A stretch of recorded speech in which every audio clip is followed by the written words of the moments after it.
Welcome back to Like Father, Like Son, ladies and gentlemen, and a very happy Thursday to you. I'm Joey. I'm Wally. And we have got a whole lot of fun stuff to talk about today. Isn't that right, Walter? That's a fact, and I'm really pumped about it. Let's get You going. don't even know what we're going to talk about today. I have no idea. My job on this show is simply to be the dunce.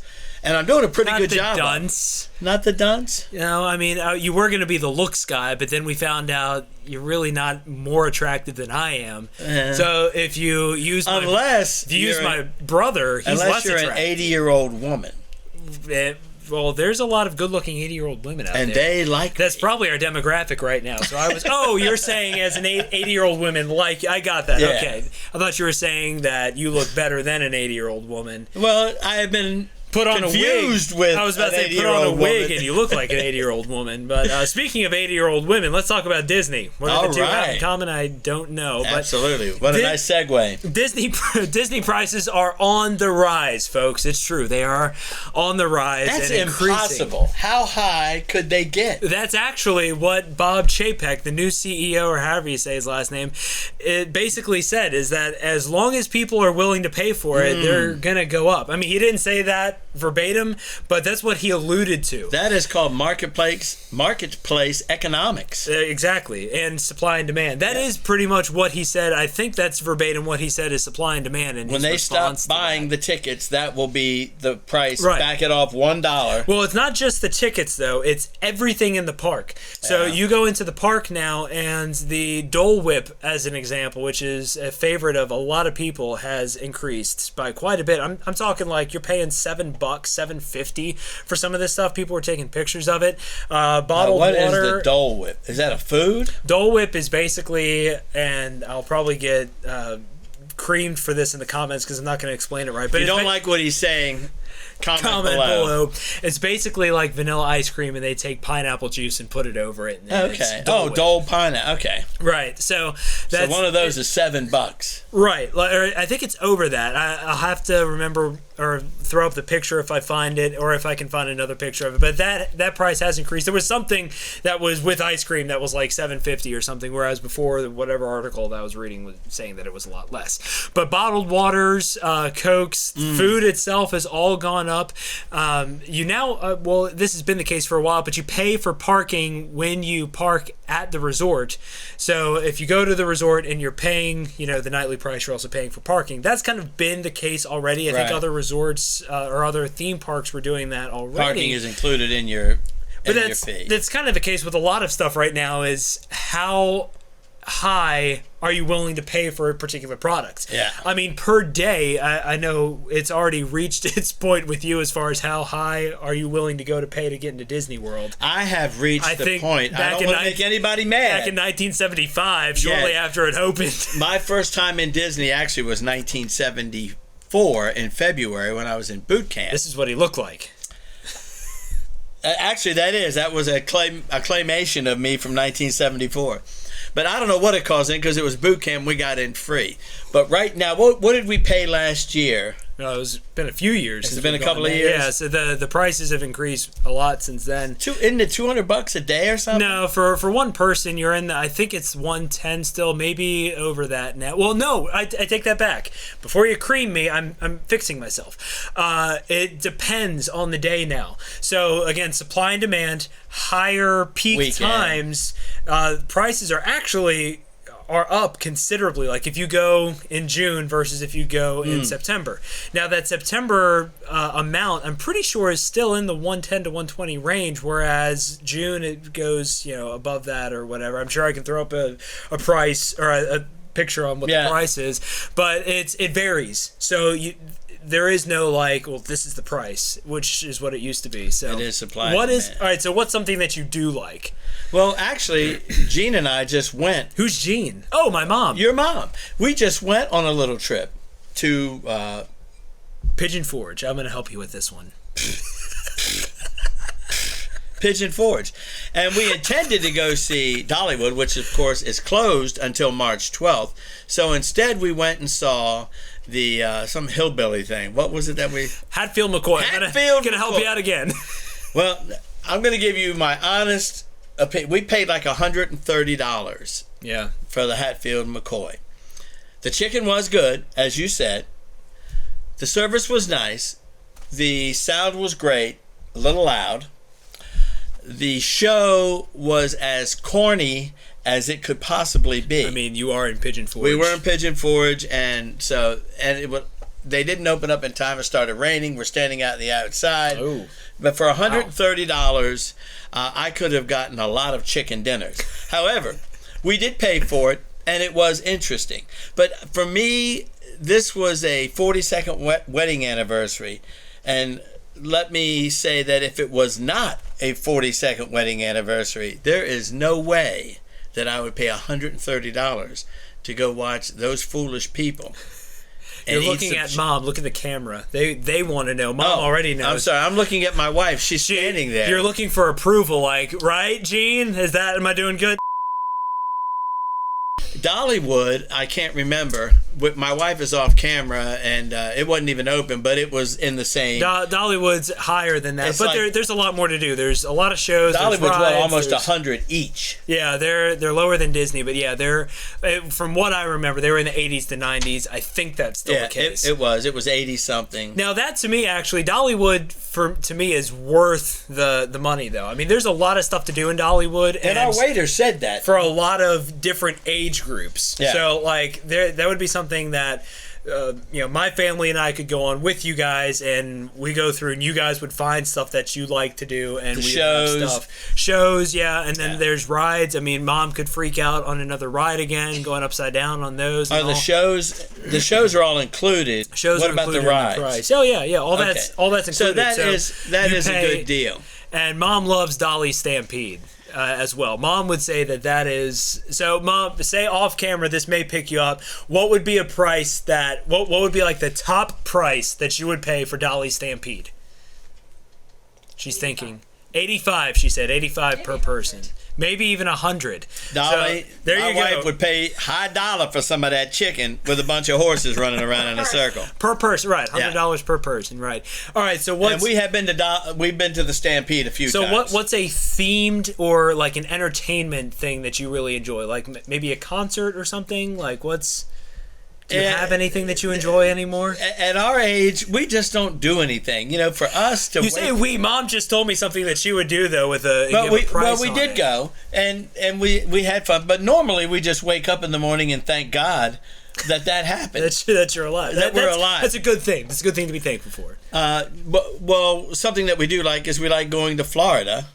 Okay, there we go. All right, perfect. We found it, folks. Florida campground on the beach. Okay, that's it. What with your camper and all that's paid for. You have a nice camper. There's a beautiful spot right on the beach, and it's not too close to anyone else. What would be the highest nightly rate that you would pay for that spot? Well, I can tell you, in 2022, in Destin, that spot would cost you over $200 a night. But okay, so what? So what would I pay? We can go to Navarre and get that spot for about $130. But that we're not talking about like what's your coupon price. I'm saying you've got this spot, perfect spot on the beach. How much would I pay? What would you pay? $200. That would be your top. Yeah. So they go to $220 a night, and you're gonna say I'm not doing that. No, I'm gonna pay $220. Okay, so that's the point though. There's a limit. You could say $225, and I'd say okay, I might do right, $225. exactly. But okay, so would you do $400 a night? No. Would you do $300 a night? Okay, so somewhere you would between get like $250, somewhere in between. Okay, so around $250 would be your on the max. beach. Right, on the beach, you're looking at the water. water. I own my camper. Own your camper, all that's taken care of. Absolutely. Okay, well, this segment went a lot longer than I thought it was going to, so we're going to have to bump some other stuff. We have some really good stuff to talk about. We're going to save that for another episode. However, I'm glad if they were serving chicken. Right, of course. I mean, now we're at $300 a night. I mean, because chicken apparently, based on Pigeon Forge prices, chicken is a high dollar item. Chicken is a valuable. It's a valuable commodity. Greater than gold. That chicken. Well, you've got like Paula Deen's that serves really good fried chicken. You've got some of the theaters over there that are known for their chicken, like Hatfield and McCoy. So I mean, everybody's all about fried chicken, and you're also coming to like an area in the South that's known to be like kind of the mothership, the flagship of the South. And we did go to Paula Deen's, by the way. You did? For breakfast. I didn't even know that. How was it? It was good, and the price was reasonable for the amount of food that you get. You get a lot of food, and it was interesting. We had a good waitress, and you pay like $18 each. Oh, really? Which is nothing in Pigeon Forge. Correct. And you get to choose 2 of this, 1 of that, 3 of that. You have your menu, and you kind of choose which. And I'm telling you, 2 people cannot eat all that you get. And That's correct. The food was good. Yeah. We actually enjoyed Paula Deen's. It was very clean. I think some of their, I don't know if it's still this way. I think, at least for dinner, the chicken is endless. Or there's some part of it that's endless. Breakfast was endless. Okay, all right. So, yeah, that was part of it, too. But after round 1, when they set all those plates in front of me. And the first thing they start with, of course, is that little cinnamon roll. Oh. That's covered in sugar. Yeah. And really, for Mom and I, a cup of coffee, those 2 cinnamon rolls, we'd have paid the $19 and not put on 5 extra pounds. But it was all good. We ate at Margaritaville's while we were there. That's great. Yeah, and I know the segment's going on much longer. Now we're just getting into day by day. And let me tell you what else. So, folks, let's jump ahead to mugshots.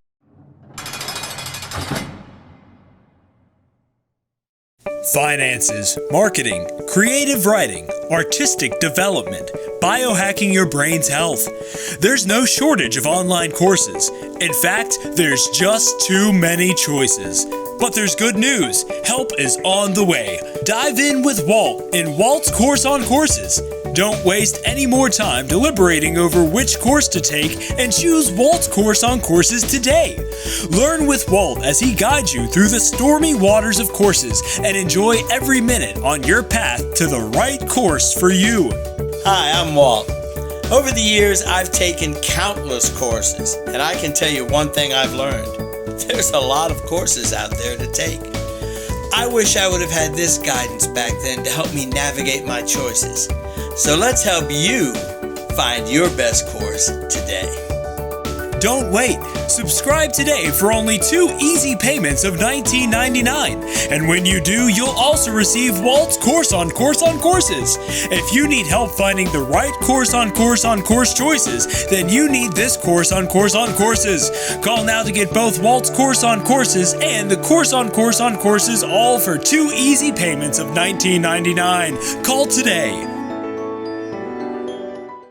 So, ladies and gentlemen, we have a very interesting brew today from Don Francisco's Coffee.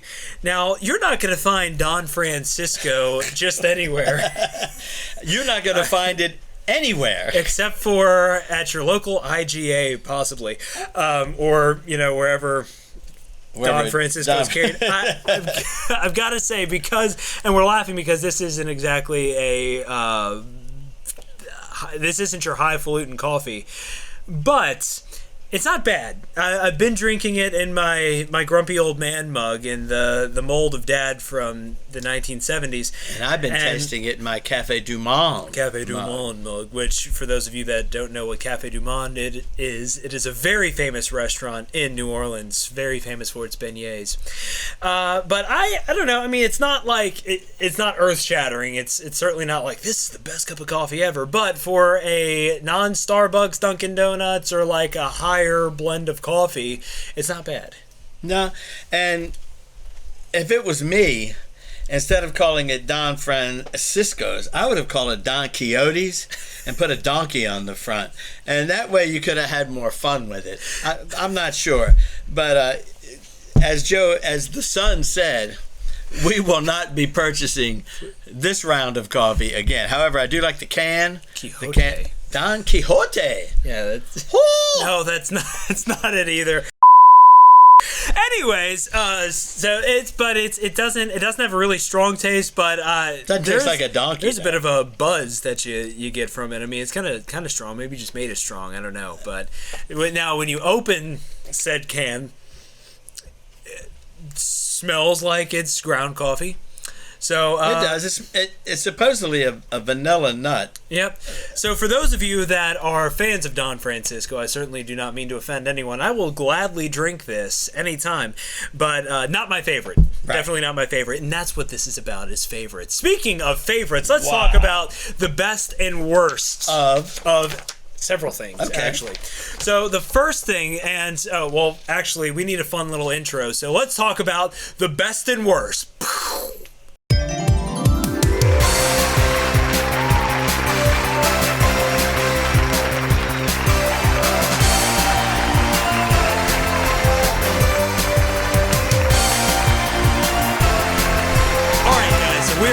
talk about the best and worst. 5 bests and worsts. Is it worst? Yeah, worsts. Like liverwurst. Liverwurst. Let's set Get rid of Don Quixote there. All right, so and I have other things on here, so you can't see all this because that's for our next game. All right. All right, so I'll be hiding my face. Best place to vacation. For my wife and I, it's Florida. Florida. Okay, I'm going to say. All right. So, what part of Florida, though? Let's get a little more specific. It's gonna all. I don't need a family history. I have to give it to you. There's a couple of places I do like the West Coast, and if we're on the East Coast, it's Amelia Island. Okay, sounds good. I would say I would agree with. I think Florida. I love the Biltmore, so I'm a little bit torn, but I do love Disney, but I also love the beach. We had a lot of fun at St. Augustine, even though we were only there for a couple days, but that was nice. Worst place to vacation. Unfortunately, right here now. We've been here 15 years, and Blue Ridge is, if you're not familiar with Blue Ridge, it is a beautiful place to come visit. However, after 15 years, that's why I like to go to Florida.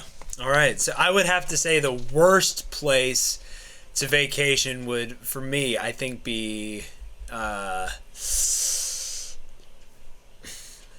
probably,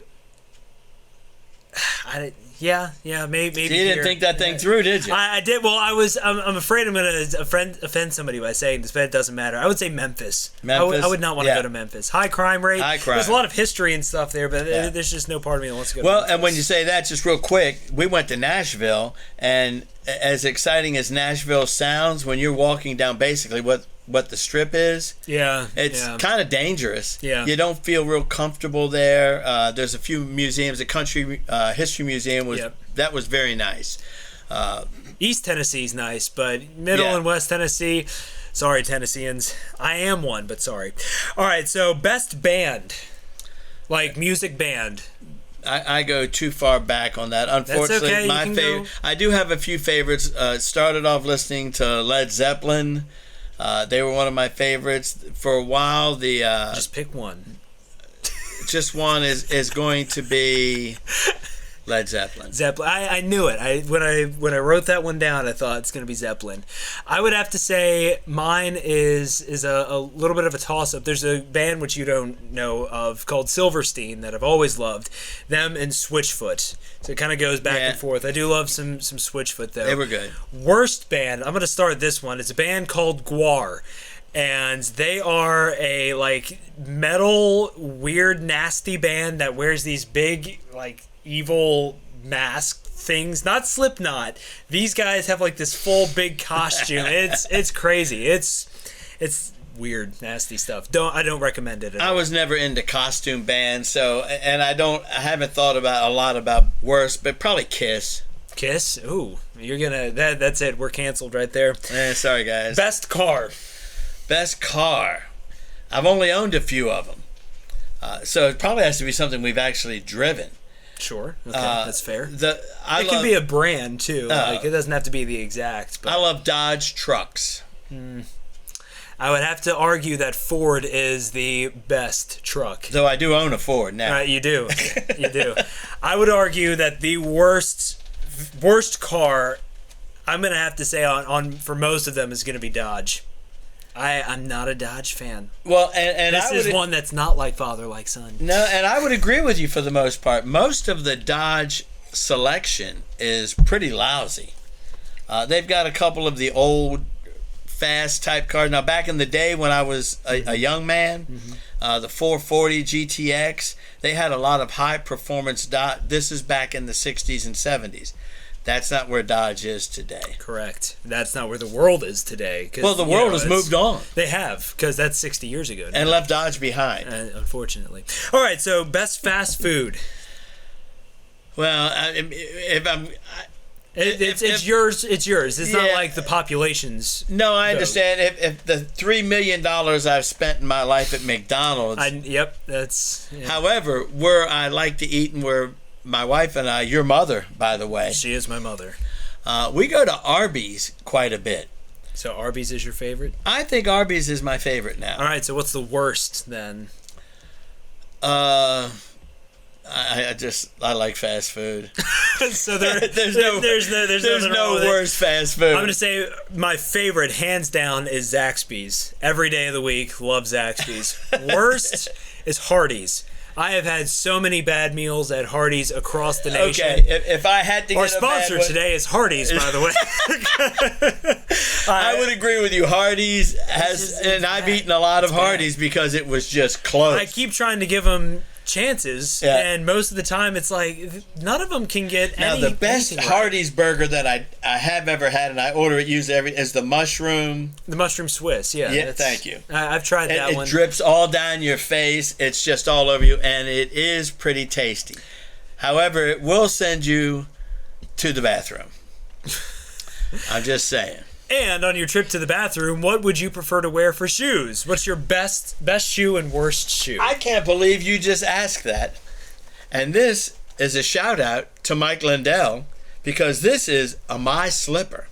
We just got them, supposedly on sale. They are very comfortable. He's not wearing pants, by the way, either. He's wearing slippers. No! But these are very good. My regular shoe that I buy most of the time is a Skechers. And the worst shoe? I'm not much of a fashion guy, so I couldn't tell you what the worst shoe was. Best one that I've ever owned is a Clark's Cloud something or other, Cloud Walker or something like that. But Clark's in general makes a wonderful shoe. Worst one that I've ever owned is going to be a Walmart shoe, one of the cheap Walmart. Well, they don't count. Those aren't real shoes. Old steak. It's the Hardee's steak that they threw out, and Walmart takes it and they wet the cardboard box. They throw some threads through it, and that's what goes out there. Yeah, Walmart shoes are pathetic. In fact, mentioning Walmart shoes, it's their construction boots. Oh yeah, those are terrible. Ruin your feet. Those you'll get some big what are the blisters? Blisters. Yeah, those are the worst. So to finish today, folks, we are going to play a little game where you won on Monday, so you can win another pair of socks today. Oh, I need another pair. Here's what we're gonna do. We're gonna play Jeopardy, and I don't know if that music is copyrighted or not. So, but just play that in your head. That thing as we go through this. You're probably not gonna get any of these right. So I guarantee it. Here's what I'm gonna do. If you get one of these right, you're gonna win a pair of socks. You want to see that pair of socks again? That way, Dad can have two. There it is right now. You're going to get a chance to win a pair of socks as well at the end of this. So here we go. The answer is, and remember, you have to add in who is or what is. I have to ask the question. Right, exactly. Okay. All right, so here's your clue. This one was valued at $400 in 1991. The category is sports. In the 1960s and 1970s, he was professional golf's leading money winner 8 times. Oh, I bet it was. Who is... Oh, my gosh. I don't follow golf enough now. He's a blonde-hair guy. What was his name? He's right. Jack Nicklaus. Jack Nicklaus. Yep. That would have, sorry. But you had it in your head, though. Clue number 2. This is category 1970s album covers, valued at $600. Against the black background, a prism bends a beam of light into a... Who is Pink Floyd? Yes, but that's not the answer we're looking for. Oh. If you remember, it's album covers. Against the black background, a prism bends a beam of light into a colorful spectrum. Okay, wait a minute. It's not. I can't remember that's one of their first albums. It's not another brick in the wall. I can't remember. That's not even the right band. It's not. What is Dark Side of the Moon? Pink Floyd. It is Pink Floyd. Right, yeah. But the album is Dark Side of the Moon. Another Brick in the Wall is Rolling Stones. Another Brick in the Wall is actually Jethro Tull. Or Jethro, yeah, whatever. So I got that one. Do I win? Same. No, you didn't get that one either. All right, next one. This is valued at $1,000. The category is the 1970s. I was alive then. On July 2nd, 1976, these two Asian countries officially reunited. That was my birthday. Mm-hmm. It's my birthday, precious. These two countries... countries. Asian countries. So that had to be China. Nope.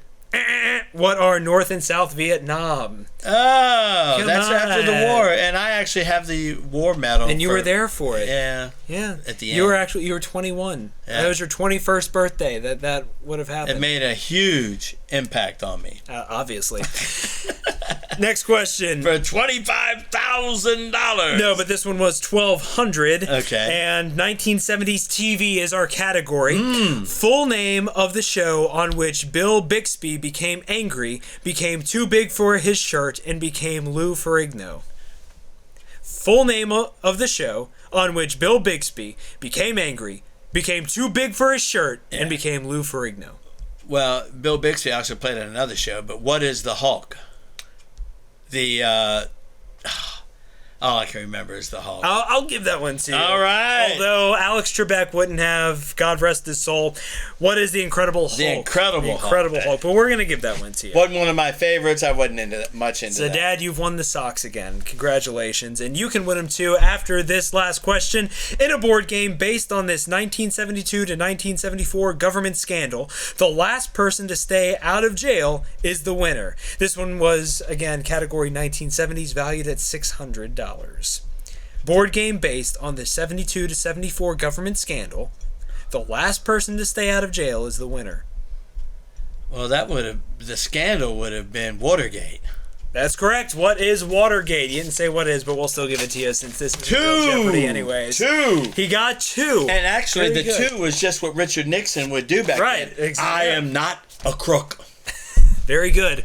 Well, we've learned a lot of things today. We got to talk about Disney. We got to talk about coffee. We got to talk about the best and worst, and even found out that you would have won at least a little bit of money on Jeopardy! I know. It would have taken you a little while. The other contestants would have had to be really slow, and Trebek would have had to be really graceful. Oh, and he wasn't good at that. He wasn't. But in this game of Jeopardy, you did a pretty good job. Thank you very much. So, folks, make sure you like and subscribe because that is your way that you can win this fabulous pair of socks. So like and subscribe. Make sure you share because that's how you get an extra chance to win that pair of socks.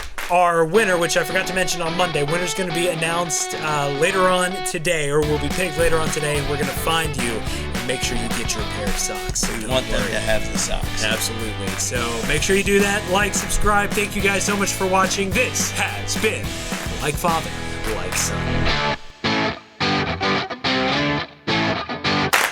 So there's I thought you said if I got one right. You didn't get that one right. You have to say who is Jack Nicholson. Well, who is he?